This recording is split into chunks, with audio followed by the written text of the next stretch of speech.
అందరికీ నమస్తే. నేను మీ తేజ. మహాప్రళయం రాబోతుందా? మహాప్రళయం వచ్చే రోజులు దగ్గరలో ఉన్నాయా? ఎందుకంటే మనం చూస్తున్నాం రోజు రోజుకి వరదలు ఎక్కువైపోతున్నాయి. ముందుగా మనం కేరళ గురించి చెప్పుకోవాలి, దాని తర్వాత తెలంగాణ గురించి చెప్పుకోవాలి, ఒరిస్సా గురించి చెప్పుకోవాలి. రీసెంట్ గా ఆంధ్రప్రదేశ్ విజయవాడలో కృష్ణా నది పొంగి పొరలుతుంది. ఎంతలా అంటే మొత్తం ఆ ప్రకాశం బ్యారేజ్ ఏదైతే ఉందో దాని పైనుంచి ప్రవాహం వెళ్లేంతలాగా ఆ కృష్ణా నది పొంగింది. ఇవన్నీ కూడా ప్రస్తుతం మనతో పాటు పూర్తిగా చర్చించడానికి శివరుద్ర సాధు గారు ఉన్నారు. ఆయనతో మాట్లాడదాం. నమస్తే అండి. నమస్కారం మిత్ర. గతంలో కృష్ణా నది గురించి చాలా స్టోరీస్ మనం విన్నాం. కృష్ణా నది పొంగి అక్కడ ఉన్న అమ్మవారి ముక్కుపొడని తాగుతుంది, దాని తర్వాత ఈ భూప్రపంచం అంతమవుతుందని ఒక స్టోరీ విన్నాం.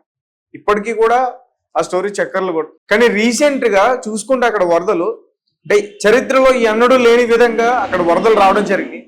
ఒక రకంగా అక్కడ ప్రజలందరూ కూడా చాలా భయాందోళనకు గురయ్యారు.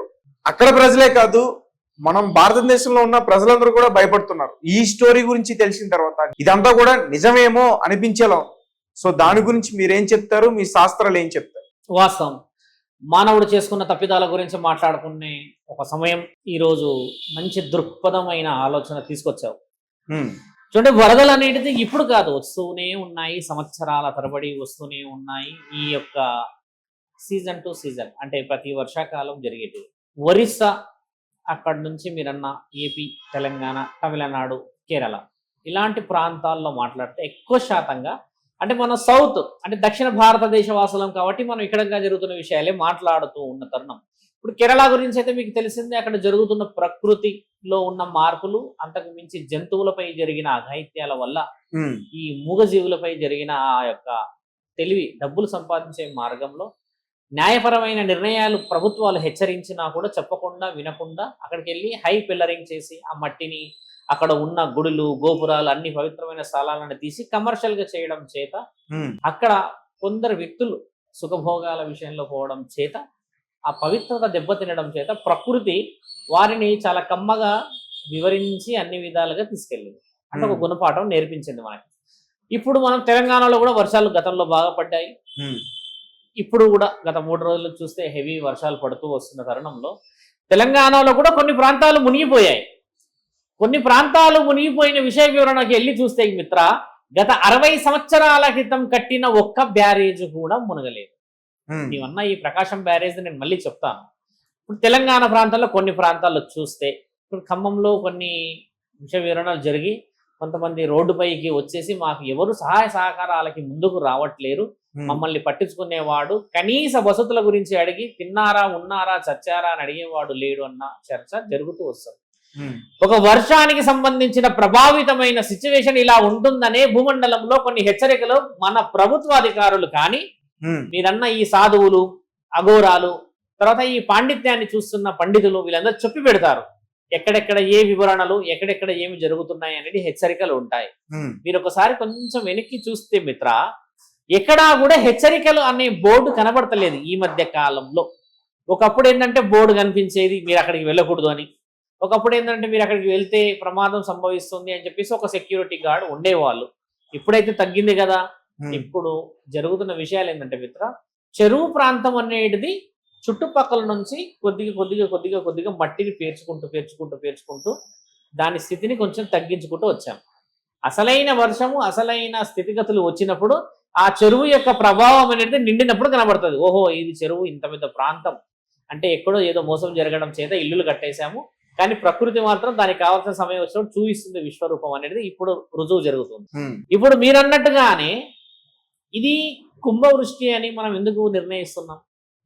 ఇంతటి వరద వివత్సం, ఇంతటి వర్షం దాని యొక్క విశ్వరూపాన్ని చూపిస్తుందని ఎలా అంటున్నాం మిత్ర మనం? అంటే అంతటి స్థితిగతులు వస్తాయని ఊహించలేము అని అంటే మరి న్యాయం అన్యాయం, ఒక ఆడపిల్లపై జరుగుతున్న అఘాయిత్యాలపై సంసార సాగరంలో భార్యని పెళ్లి చేసుకున్న వాడు యముడయ్యి ఎడమ కాలుతో కుడి కాలుతో ఆ అమ్మాయి మెడపైన కాలు పెట్టి చంపేసి అభంశుభం దేయిని చిన్న చిన్న పిల్లలని కామ కోరికలతోని మద్యం మత్తులో చంపేస్తున్న ఈ మహానుభావులంతా చేస్తున్న పాపాలని మరి పరమాత్ముడు ఏ విధముగా చూయించాలి, ఈ విధముగా నేను చూయించగలను అనే హెచ్చరిక ఒకటైతే, వర్షం ఇప్పుడు కాదు మిత్ర, కొన్ని కలియుగం, ఇది 28వ కలియుగం కదా, అన్ని యుగాల్లో ఇలాగే పడ్డది వర్షం.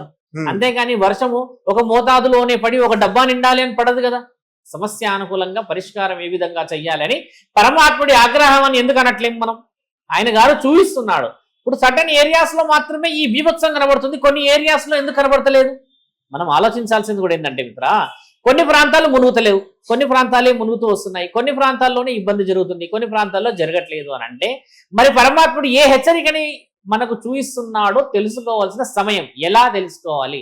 నీకు నాకు తెలిసిన విషయం, మనం ఒక రిపోర్టర్ నువ్వు కూర్చున్నావు, ఎవరే యాంకరింగ్ చేస్తున్నారు, నన్ను అడుగుతున్నారు, మనకు తెలియకుండా అంతర్యుద్ధం జరుగుతుంది రాజ్యంలో, అది ఎక్కడ పోయింది? పరమాత్ముడికైతే తెలుస్తుంది కదా. అమాయకులపై జరుగుతున్న అఘాయిత్యాలు, అమాయకులపై ఉన్న ఈ యొక్క పైశాచికత్వాలు, ఆడపిల్లలపై జరుగుతున్న ఈ అఘాయిత్యాలు, మంచి చెడు లేకుండా అమ్మా నాన్నని తీసుకెళ్లి అనాథ ఆశ్రమాల్లో వదులుతున్న పిల్లలు, ఎక్కడో తల్లి ఎక్కడో తండ్రి కొడుకొస్తాడని ఎదురు చూస్తున్న వీళ్ళందరికీ మరి ప్రకృతి ఈ విధముగా సమాధానం ఇవ్వకపోతే ఏ విధంగా సమాధానం ఇస్తుంది నీకు? మనం అనుకోవచ్చు అలా కాదు, వర్షాలు అనేది ఒక పంట పొలానికి సంబంధించిందే రావచ్చు, ఒక పొలాన్ని పండుకొని 3 నెలలో 4 నెలలో చేతికొచ్చేలా వర్షం రావడమే శుభ సూచకం కదా అనవచ్చు. మరి మానవుడు వచ్చిన దాన్ని తినేసి నిమ్మలంగా ఉంటున్నాడా? ఎన్ని ప్రపంచాలు వెతుకుతున్నాడు, ఎన్ని సుఖభోగాలు వెతుకుతున్నాడు, ఎంత డబ్బు కోసం పరిగెత్తుతున్నాడు, ఎంత ఆవేశంగా పరిగెత్తేసి ఎన్ని చనికమైన నిర్ణయాలు తీసుకుంటున్నాడు. ఈయన గారు బాగుపడడానికని ఎంతటి దాష్టికానికైనా దిగజారుతున్నాడు. మరి ప్రకృతి ఈ విధముగా చెప్పుతున్నప్పుడు మనం నేర్చుకోవాల్సింది, మీరు కరెక్ట్ క్వశ్చన్ తీసుకొచ్చారు, శాస్త్రాలు ఏమి చెప్పుతున్నాయి అన్న విషయాన్ని గురించి చెప్తున్నాం. శాస్త్రాలు ఏమి చెప్తున్నాయి అంటే పుణ్యం చేసిన వాడికి పరమాత్ముడు ఎప్పుడు కూడా పుణ్యమే చూపిస్తాడు. కొందరు వ్యక్తులకే ప్రాణ నష్టం జరుగుతూ వస్తుంది, అందరికీ జరుగుతలేదు కదా. వీఆర్ ఇన్ సేఫ్ జోన్, కొంతమంది ఉన్నారు, కొంతమంది నిజంగా ఇబ్బంది పడుతూ వస్తూ ఉన్నారు. ఇప్పుడు వర్షాన్ని మనం పోలుస్తూ వస్తున్న ఈ వర్షం మిత్ర 100 సంవత్సరాల క్రితం కూడా ఇదే విభత్సాన్ని సృష్టించింది. మనం తెలుసుకోవాల్సింది ఏంటంటే, ఎక్కడైతే అన్యాయం అరాచకాలు రాజ్యాన్ని వేలేసి రాజ్యాధికారుల చేతిలోకి ఈ విధమైన పైశాచికత్వం వస్తుందో అప్పుడప్పుడు పరమాత్ముడు ఈ విధమైన పలకరింపిస్తాడు, మేము ఉన్నాము, కావలసిన సమయానికి వచ్చి తీసుకోవాల్సిన మర్యాదని తీసుకొని వెళ్తామని ఈ పంచభూతాల అధిపతి పరమశివుడు చూపించే ఒక నాటకం ఇది. మరి మనం తెలుసుకోవాల్సినది ఏమిటి? ఇక్కడ అంత బీభత్సం వస్తుంది, అంత వర్షం పడుతుంది, అన్ని అనార్థాలు జరుగుతున్నాయి, ఎంతమంది కుటుంబాలు అంతమంది వ్యవసాయదారులు రోడ్డునకు వస్తున్నారు అని అంటే మిత్ర, ఇక్కడ పుణ్యాన్ని మాట్లాడుకుంటూ ఉంటే పరమాత్ముడికి తెలుసు కదా నీకు ఏ ముద్దని అందించాలో, నీకు ఏ స్థితిగతులను అప్పచెప్పాలో. మరి అలాంటిది పరమాత్ముని ఇక్కడ నిందిస్తున్నామా? మనం ఇక్కడ పరమాత్ముని నిందిస్తలేము, అధికారులను నిందిస్తున్నాం. ఇప్పుడు అధికారులు వస్తలేరు, అధికారులు మాట్లాడతలేరు, అధికారులు ఇలా చేయలేరు, అధికారులు అలా చేయలేరు అనే బదులు మనంతలో మనం పక్కన ఉన్న వాళ్ళు, మన ఇంటిని, మన సంసారాన్ని, మన స్నేహితులని, మన వాళ్ళని ఏం చేశాం? ఎంత తీయగా వెన్ను పొడుపొడుస్తున్నాం, ఎంత చక్కగా మోసం చేస్తున్నాం, నమ్మిన వాళ్ళని ఎంత ప్రేమగా నటించేసి మోసపూరితమైన విషయాన్ని పెడుతున్నాం వాళ్ళకి. కన్న పిల్లలని ఏం చేస్తున్నాం? పబ్బులకు పంపుతున్నాం. ఆడపిల్లల చేతుల్లో తిరుగుతూ ఉంటే అలా తిరగకూడదని చెప్తలేము. ఒక విషయాన్ని చూస్తే ప్రోత్సాహన అనేది కుటుంబాల విషయంలోనే జరుగుతూ వస్తుంది కదా మిత్రమా. ధర్మం అనే విషయాన్ని మనం మాట్లాడుతున్న ఈ తరుణం మాట్లాడితే ఒక్క క్షణం గుణగణాల గురించి మాట్లాడుకోవాల్సిన అవసరం ఉంది. గుణగణాలు మాట్లాడతలేము ఎందుకు? మరి గుడిలకు ఎందుకు వెళ్తలేము, హోమాలకు ఎందుకు వెళ్తలేము, యాగాలు ఎందుకు చేస్తలేము, అన్నదాలు ఎందుకు చేస్తలేము? అన్నాన్ని మనం పంచేటప్పుడు దాన్ని సంపాదించడానికి ఒక రైతు ఎంత కష్టపడతాడో అని వివరణ ఎందుకు ఇస్తలేము? వృధా జరుగుతుంది కదా. మరి పరమాత్ముడు 3 రోజుల వర్షానికే వృధా అయిపోతుంది మానవ జన్మ అని అనుకుంటే ఎంత పొరపాటులో ఉన్నట్టు మనం. నీవు ఎన్ని వృధా చేస్తున్నావు మిత్ర? సమయాన్ని వృధా చేస్తున్నావు. ఆడపిల్లల కోసం అని చెప్పేసి వేసి మద్యం తాగేసి ఆడపిల్లల్ని ఎత్తుకుపోయి ఏమేమో చేసేస్తున్నావు, చంపేస్తున్నావు, దానికి రుజువులు లేకుండా చూపేస్తున్నావు, అవయవాలు అమ్మేసుకుంటున్నావు, ఎన్ని చేస్తున్నావు మిత్ర? అబ్బం శుభం తెలియని ఆడపిల్లలపై, అబ్బం శుభం తెలియని పిల్లలపై, అమాయకంగా నిన్ను పెళ్లి చేసుకున్న భార్యపై ఎన్ని పైశాచికత్వాలు చేసి ఆడపిల్లని ఇబ్బంది నువ్వు పెడుతూ ఉంటే మరి ధరణి, ఈ భూమండలం మరి ఇంకా ఎవరికి చెప్పుకోవాలి ఈ బరువుని? మరి పరమశివుడికి చెప్పుకుంటే పరమాత్ముడు ఇలా చూపించడా? ఈ విధముగా వచ్చిన ఈ గుణపాఠాల గురించి శాస్త్ర గ్రంథాలు ఏం చెప్తాయంటే, మనం ఎంతటి ఘనమైన కార్యక్రమాలని మన చరిత్రకి చూపిస్తాము అంటే పుణ్యమైన కార్యక్రమాలు, పుణ్యమైన పనులు, పరమాత్ముడు కూడా పుణ్యమైన సమయాన్ని చూపిస్తాడు మనకి.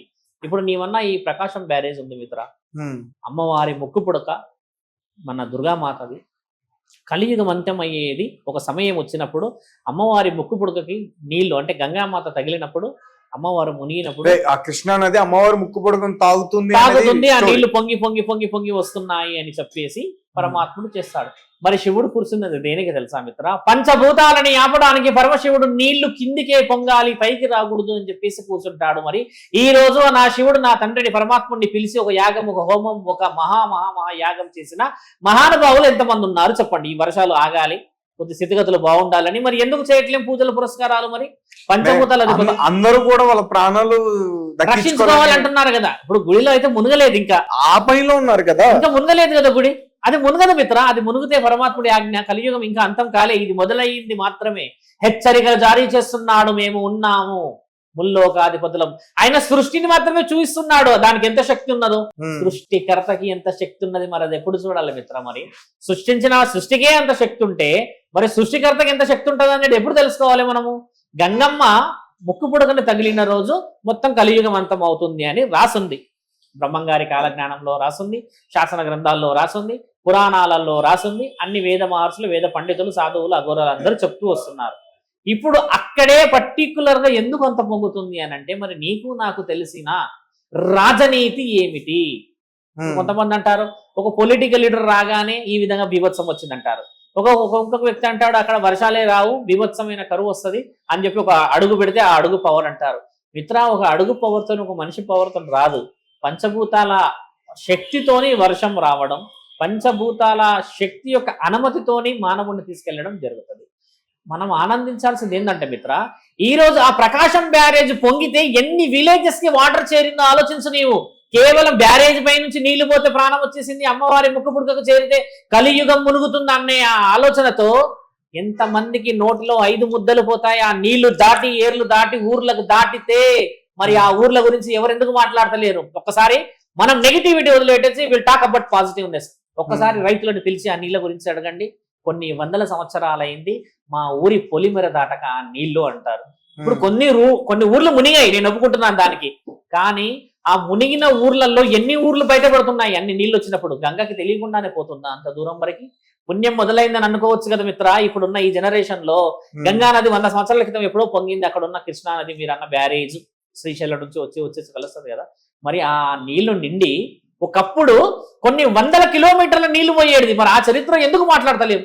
ఈ రోజు కొన్ని వందల కుటుంబాలు ఆ లోతట్టు ప్రాంతానికి వచ్చి అక్కడ ఉండడం చేత ఈ నీళ్ల దాడిని తట్టుకోలేకపోతున్న ఒక అర్థనాదం.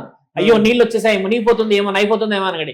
ముమ్మాడికి 50 సంవత్సరాల క్రితం అక్కడ పంట పొలాలు ఉండే శంకరా. మరి పంట పొలాలను దాటేసి ఇల్లు కట్టుకొని, గోపురాలు కట్టుకొని, నీ క్షణికమైన సుఖాల కోసం అనుభవాన్ని తీసుకున్నప్పుడు మరి ఈ విధంగా కాకుంటే ప్రకృతి ఏ విధంగా చూపిస్తుంది? 50 సంవత్సరాలు ఏమున్నాయి అక్కడ?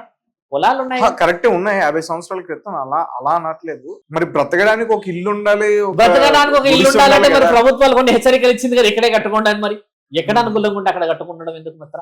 ఇప్పుడు నువ్వు అన్నది నేను ప్రశ్న ఏంటంటే అలా ప్రకృతి ఆ విధమైన ఒక ఇల్లు ఉంటే ఆ ఇంట్లో పిల్లలు ఉంటారు, ఆ వాళ్ళ పిల్లలు ఉంటారు, ఒక పెద్ద ఫ్యామిలీ అనేది వస్తుంది. మరి అందరూ మరి సెపరేట్ గా ఉండడానికి, ఒక ఫ్యామిలీ సెపరేట్ గా ఉండడానికి ఒక్కొక్కరు ఒక ఇల్లు కట్టుకుంటారు. అందులో తప్పే ఉంది. ఉమ్మడి కుటుంబాలు ఉండేటిగా ఒకప్పుడు, మరి ఉమ్మడి కుటుంబాలు ఉండాలని ఎందుకంటట్లేరు మీరు? గురువు గారు, ఉమ్మడి కుటుంబాలు కలిసి ఉండాలి.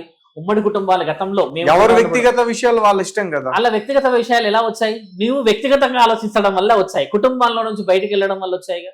మరి కుటుంబంలోనే ఉంటే ఒకే ఇంట్లో పెద్ద ఇంట్లో అందరు ఉండొచ్చుగా. ఇప్పుడు నేను అన్నది ఏంటంటే వరద వచ్చిన ఆ వివత్సం కాదు, అక్కడ పరమాత్ముడు ఇచ్చిన ఆజ్ఞతోని కొన్ని ఊర్లు మునుగుతున్నాయి, దాని అర్థనాదాలు మాట్లాడుతున్నాం. గంగా వచ్చేసి అమ్మ దుర్గామాత యొక్క ముక్కుపుడు కన్ను తగలడం వల్ల ఏమన్నా జరుగుతుందేమో అని భయం, ప్రళయం రాబోతుందేమో, ఎప్పుడూ లేని విధంగా గంగామాత పొంగుతుంది అనేది మీ ప్రశ్న. అలా పొంగే స్థితిగతులు లేవు శంకరా. చూడండి, హెచ్చరిక, intention and action, it is very very lot many differences. అదంతా పరమాత్ముడి ఇంటెన్షన్ చూపిస్తున్నాడు అక్కడ. అంటే నేను ఈ స్థితిగతులని ఇంతవరకు మిమ్మల్ని తగలగలను, ఒక్కసారి నేను యాక్షన్లోకి వస్తే ఏం జరుగుతుందో అని చూపిస్తుండొచ్చు కదా ఆయన హెచ్చరిక. ఇప్పుడు గంగాధర్ని అంత సులభంగా ముంచేస్తాడా ఆయన? ఎన్ని యుగాలు చూస్తున్నా మిత్ర, ఇది కలియుగం. ఎన్నో యుగం తెలుసా? ఇది 28వ కలియుగం. ఇది ఈ ఒక్క యుగం మనుషులందరూ చనిపోగానే ఇక కలియుగం అయిపోయి మళ్ళీ తేజ శివరుద్ర సాధు ఉండడు అనుకోవు. మళ్ళీ యుగంలో మళ్ళీ పుడతాం, మళ్ళీ ఇద్దరం వచ్చి కూర్చుంటాం ఇక్కడ. అంటే మళ్ళీ ఈ యొక్క యుగం రాసి ఉన్నది కలియుగం. ఇది 28వ కలియుగం మిత్ర. ఇది ఈ యుగం ఒకటే లేదు మన దగ్గర, ఇది 28వ కలియుగం. అంటే మళ్ళీ ఈ జీవితం రాసింది కదా. ఎందుకు అంతరార్థం అంటే పరమాత్ముడు కలియుగం అనేది కూడా న్యాయంతో ముగించాలి అనేది ఆయన కోరికతోని పుట్టిస్తూనే ఉన్నాడు. ఆయన కోరిక, ఆయన బలమైన ఆలోచన అంత పవిత్రంగా ఉంటే అపవిత్రంగా ఆలోచించిన మానవ శరీరం మనది. గంగ వస్తేనే తట్టుకోలేని వాడివి, ఆ గంగ నోటికి అందకుండా ఎంతమంది చనిపోయారు మిత్ర. అది ఎవడు అడుగుతాడు? ఆ ఆత్మలు ఎక్కడికి పోయాయి? ఆ రైతు అర్థనాదాలు నీళ్లు లేవని. కుటుంబం రోడ్డున పడి ఈరోజు హైదరాబాద్లోకి వచ్చి గేటు దగ్గర కాపలా ఉన్న ఎంతమంది కూలీలు, ఒకప్పుడు రైతులని చూస్తున్నావు మిత్ర. ఈ రోజు నీ ఒక ప్రాణమో 2 ప్రాణాలు పోయాయి అని అంటున్నప్పుడు, ఒకప్పుడు ఒక నీటి చుక్క రాలేదని ప్రాణాలు వదిలిన వాళ్ళ పరిస్థితులు ఏమిటి? ఈ రోజు నువ్వు వేస్తున్నావు భూమిలో బోర్లు. ఒకప్పుడు వర్షాన్ని నమ్ముకుని ఉన్నప్పుడు బతికిన బతుకులు ఉన్నాయా? మరి వారి గురించి మనం మాట్లాడాలా? వారి యొక్క ప్రాణాలు ఎక్కడ పోయినాయి? వాళ్ళందరి ఆత్మలు ఎక్కడ పోయినాయి? వారి యొక్క కోరికలు ఎక్కడ పోయినాయి మిత్ర? ఆ కుటుంబాలు, ఒక కుటుంబం బతకాలని నువ్వు అన్నావు కదా, ఒకప్పుడు ఒక కుటుంబం బతకడానికి ఆయన చనిపోయిండు మిత్ర. మరి వాళ్ళందరి ఆత్మలు ఎక్కడ పోయినాయి? మరి అంత సులభంగా గంగానది పొంగేసేసి దుర్గామాత యొక్క ముక్కు పుడకని తగిలేయగానే కలియుగం మునుగుతుంది అనేది చాలా చిన్న విషయం. We're talking about only set of area. మీరు అంటున్న ఆ ప్రకాశం బ్యారేజ్ గురించే మాట్లాడుతున్నాం అంతే మనం. కానీ దానికి మించిన పరిస్థితులు మన దగ్గర చాలా ఉండి, ఆకలికి ఒక ముద్ద దొరకక ప్రాణాలు వదిలిన రైతుల పరిస్థితులు ఈ రోజు ఆనందంగా ఉన్నాయి. ఈ నీళ్లు రైతులు వచ్చి చెప్పట్లేరు, నువ్వు బాగా గమనించు. అబ్సల్యూట్ గా మేము చెప్తాము, ఓన్లీ 1 రెసిడెంట్ పర్సన్ వచ్చేసా మాట్లాడుతున్నాడు, వీఆర్ ఇన్ సంథింగ్ డేంజర్ అని. ఒక్కసారి రైతుని పిలిచి అడుగు Shankara, interview to the farmers. రానివ్వండి వర్షాలు ఎంత, రైతులు కూడా నష్టపోతారు కదా. ఎక్కడ నష్టపోతారు? వాళ్ళు పంట పొలాలన్నీ పోతాయి కదా. సట్టఫ్ గా ఒక కొన్ని హెక్టార్ల భూమి లాస్ అయింది అనుకుందాం మిత్ర. పరమాత్ముడు చెప్పిన ఒక ఆజ్ఞ ప్రకారంగా ఆ రైతు లాస్ అయిపోయాడు ఆ ఇయరే. ఒక్కసారి జరుగుతున్న అన్యాయం కానీ, ఆడపిల్లలపై జరుగుతున్న అఘాయిత్యాలు కానీ, అమాయకులపై జరుగుతున్న ఈ నేరాలు కానీ ఆపకపోతే, ఈ బీభత్సం వచ్చింది 3 రోజులే ముంచింది పొలం మొరం, తర్వాత 3 నెలలకి మళ్ళీ క్యూర్ అవుతావు. మరి ఆ పాపం అంతా మోస్తున్న ఈ శరీరం మరి ఎప్పుడు తుడుచుకోవాలి? ఇప్పుడన్నా కడుక్కోవాలి. అంత పై నుంచి పొంగేసి వస్తుంది, స్నానాలు చేయండి, శుభ్రంగా అయిపోయి శుద్ధిగా కాండి అన్న ఆలోచన ఎందుకు తీసుకోవట్లేరు మనుషులు? మరి నువ్వు అది ఆలోచించవచ్చు కదా. అంటే ఇప్పుడు ఆ కృష్ణా నదిలో స్నానం చేస్తే పవిత్రంగా వస్తుంది కాదు, అందరికి పాపాలు పోతాయా? పాపాలు పోవు, కానీ మనం పాపాలు చేసాము, పాపాలు అనుభవించడానికి పరమాత్ముడు ఆజ్ఞిస్తున్నాడు. దాన్ని దాటే స్థితిగతులను ఎందుకు పురోహితులు చెప్తలేరు, అడుగుతలేరు మిత్ర? కాదు గురుగారు, ఇప్పుడు అక్కడ ఇంట్లో నుంచే బయటికి రావడానికి చాలా ఇబ్బంది ఇప్పుడుంది. అట్లా కాదు మిత్ర, స్నానం అనేది నువ్వు అన్నది ఏంటంటే గంగా నదిలో పోయే బకెట్ల నుంచి నీళ్ళు తీసుకొని స్నానం చేసుడు కాదు కదా. నేను అన్నది ఎగ్జాంపుల్. ఆవిడ వచ్చింది అలా అని ఆలోచించట్లేదు, ఎందుకు అంటున్నాను, నువ్వు అన్నట్టుగా స్నానాలు చేసుకుని సంతూరు సోపు పెట్టుకోవాలని అనట్లేదు నేను ఇక్కడ. నేను అనేది ఏంటంటే ఆవిడ హెచ్చరికని నెగిటివ్ గా తీసుకుంటున్నావు కానీ పాజిటివ్ ఎందుకు తీసుకోవట్లేరు అంటున్నాను నేను. పాజిటివ్ తీసుకోవాలి కదా.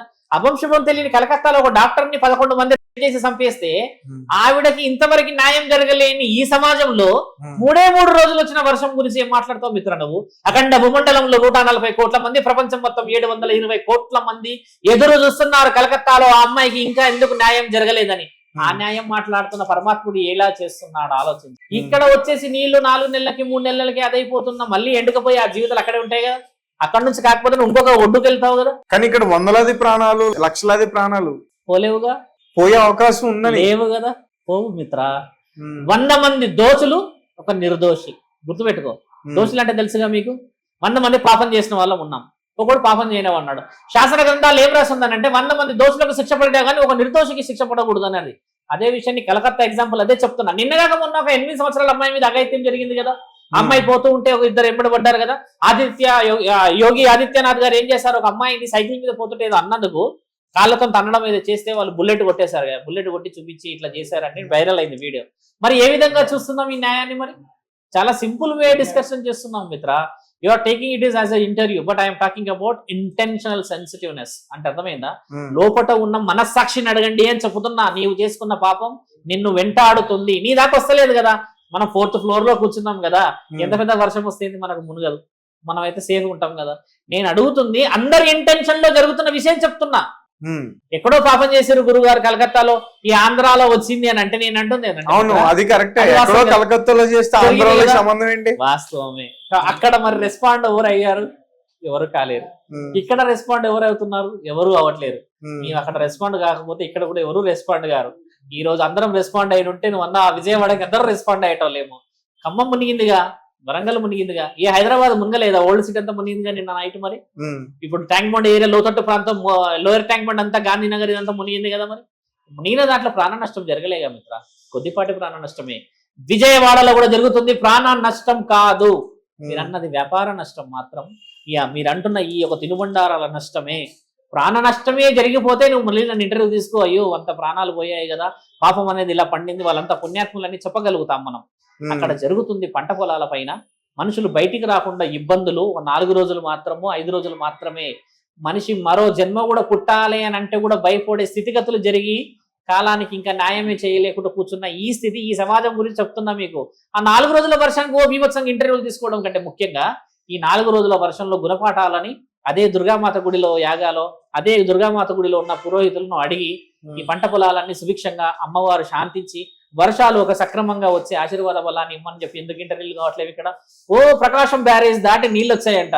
ఇప్పుడు నీ వయసు నా వయసు 40 సంవత్సరాలు ఉందనుకుందాం. గత 400 సంవత్సరాల్లో రెండోసారో మూడోసారి అది వచ్చిందంటే దాన్ని ఆనందించాల్సిన తరుణానికి అది ఎంత ఊర్ల వరకు పోతుందో ఆలోచించంటే. కట్టిండా అక్కడ ఆయన గారు కట్టింది. ఆ ప్రకాశం కట్టింది ఎవరు కట్టారు మిత్ర ఆ బ్యారేజ్? మీకైతే ఐడియా ఉండొచ్చు కదా. సర్దార్ ఖాటన్ అని చెప్పేసి రాసి ఉంటుంది కదా. సర్దార్ ఖాటన్ అంటే ఆయన ఒకప్పుడు వ్యవసాయమే ఉండే, అప్పుడు అన్ని ఇల్లు లేవు కదా. మరి ఆయన ఇంత ఊహలేందే కట్టిండటవా? అప్పుడు ఏమని ఊహించినట్టు కట్టిండొచ్చు. ఇది ఒకవేళ పొంగినా కూడా కొన్ని హెక్టార్ల వరకు భూమి వరకు నీళ్లు పోతాయి, అది అందరి పంటలకు వస్తాయని ఆలోచించుండవచ్చు కదా. ఆయన ఇలా ఆలోచించుండవచ్చు కదా, ప్రాణాలు పోతాయో లేకపోతే ఇంకెవరైనా ఏమైనా ఇబ్బందులు వల్ల ఇంకేమైనా అవుతుందేమో అని. ఆయన కూడా అనుకోలేడు కదా అది ఆ విధంగా ఇల్లులు కట్టుకొని ఉంటారని. ఇక్కడ ఇల్లులు కట్టడం సమస్య కాదు. పంట పొలాల నష్టం జరిగిన దానికి ప్రత్యామ్నాయం ఉంది ఎవరో ఒకరు కొనుక్కోవడానికి. కానీ ప్రాణ నష్టం జరిగిన దానికి విలువ రాదు అంటున్నాను. ఈ చిన్న 4 రోజుల వర్షానికి మనం కొంచెం ఆలోచించి ముందస్తు జాగ్రత్తలు ఇంకా బలంగా తీసుకోవాలి అంటున్నాము. ప్రళయకారకుడు అయిన ప్రళయాన్ని తేవాలన్నా, ప్రళయం చేయకుండా ఆపాలన్నా ఆయన్ని ప్రార్థించే ఆ ప్రార్థన చేయితో కాదు, న్యాయంతో, పుణ్యంతో, మనస్సాక్షితో పూజించమంటున్నాడు ఆయన. ఇప్పుడు దీన్ని ఎలా కంట్రోల్ చేయాలి? మీ దగ్గర ఉన్నాయా పరిష్కారాలు? ఉన్నాయా? ఎందుకు లేవు మిత్ర? ఎన్ని చేయలేవు? ఎన్ని యాగాలు చేయలేరు ఇక్కడ? ఏంటి ఇప్పుడు ఆ కృష్ణా నది ప్రవాహం శాంతి ఎలా చేయగలుగుతాం? అది చాలా చిన్న క్వశ్చన్. మీరు ఎలా చేయగలుగుతారో మీరు శివరుద్ర గారు అడుగుతున్నారు. ఇట్లా కాంట్రవర్సీ అంటున్నారు. అప్పుడు మనం చెప్పొచ్చు. ఇప్పుడు ఒక వర్షాన్ని కంట్రోల్ చేయగలగాలి అంటే పంచభూతాల అధిపతి శివుడికి హోమాలు చేస్తారు, యాగాలు చేస్తారు, మహా రాజయోగాలు చేస్తారు. ఇవన్నీ చేయడానికని నువ్వు నేను కూర్చొని ఇక్కడైనా చేయవచ్చు. కానీ ప్రాంతానికి సంబంధించిన దాంట్లో విజయవాడ కనకదుర్గ వచ్చేసి ఆ ప్రాంతానికి ఇలవెల్పు. అంటే ఆమె శక్తిపీఠాలు, అమ్మవారి 108 శక్తిపీఠాల్లో ఒక శక్తిపీఠం అయింది. ఆ శక్తిపీఠం అనుకున్నది ఏంటంటే అమ్మవారిని మెప్పించామనంటే పరమాత్ముడు ఆజ్ఞ వచ్చినట్టే. ఇప్పుడు ఆ వర్షం వచ్చి దాన్ని ఇమీడియట్లీ కంట్రోల్ చేసేసాం అనుకుందాం మిత్ర. ఒక రోజు మరి మీరే వర్షాలు రావాలని అదే కనకదుర్గా మాతలు 11 సంవత్సరాల కింద పెద్ద యాగాలు చేశారుగా. మనము వర్షం హెవీగా వస్తేనేమో ఒక పూజ, రాకపోతేనేమో ఇంకొక పూజ, అన్ని నీకే ఆప్షన్స్ ఇస్తున్నాడు పరమాత్ముడు. మరి ఆయన నిర్ణయాలు ఏం తీసుకొని ఇస్తున్నావు నీవు? నేను చెప్తుంది ఏంటంటే దాన్ని ఆపవచ్చును. ఎన్నో యాగాలు, పూజలు, పురస్కారాలు చేస్తే ఓహో నా పిల్లలు కష్టపడుతున్నారు, బాధపడుతున్నారు ఈ విధమైన బీభత్సానికి. కానీ రాబోయే ప్రణాళిక నా పిల్లలకి తెలియదు కాబట్టి వీరి ఆనందానికి నేను ఆపుతానని ఆపగలుగుతాడు. ఇంకొక 5 ఏళ్లకో 10 ఏళ్లకో అత్యంత విలువైన నీవు అనుకున్న అదే కరువు తీవ్రంగా వచ్చి వర్షాలు లేవనుకో మిత్ర, అప్పట్లో వచ్చిన వర్షాలు వస్తే ఇప్పట్లో నీళ్లు ఉండేటి అని ఈ శాస్త్రవేత్తలే తీస్తారు మళ్ళీ బుక్కులు బయటికి. కాబట్టి ఏంటంటే దాన్ని ఆపే స్థితిగతులు నేను సాధువులాగా ఉండి చెప్పడం కాదు, ప్రతి ఒక్కరు చేయగలుగుతారు దాన్ని. మహాయాగాలు ఒక హోమం ఫలితమే పరమాత్ముడు చూయించడం కదా మిత్ర. దాన్ని ఆపవచ్చును, దాన్ని చేయవచ్చును. కానీ ఒక సాధువు లక్షణమైన నేను దాన్ని ఆపాలి, దాంట్లో ఉన్న ప్రతిఫలాన్ని పరమాత్ముడి ద్వారా మనుషులు చూడకుండా ఉండాలి అని అనుకోవట్లేదు. ఆ వర్షం బీభత్సం అనేది కంట్రోల్లో ఉండాలి, కానీ వర్షం కంట్రోల్లో ఉండకూడదు. మీరు అన్నట్టుగా ప్రకాశం పై నుంచి పోకుండా కింది నుంచి పోతే అందరికీ మీరు అనుకున్న స్థితిగతులు బాగుంటాయి.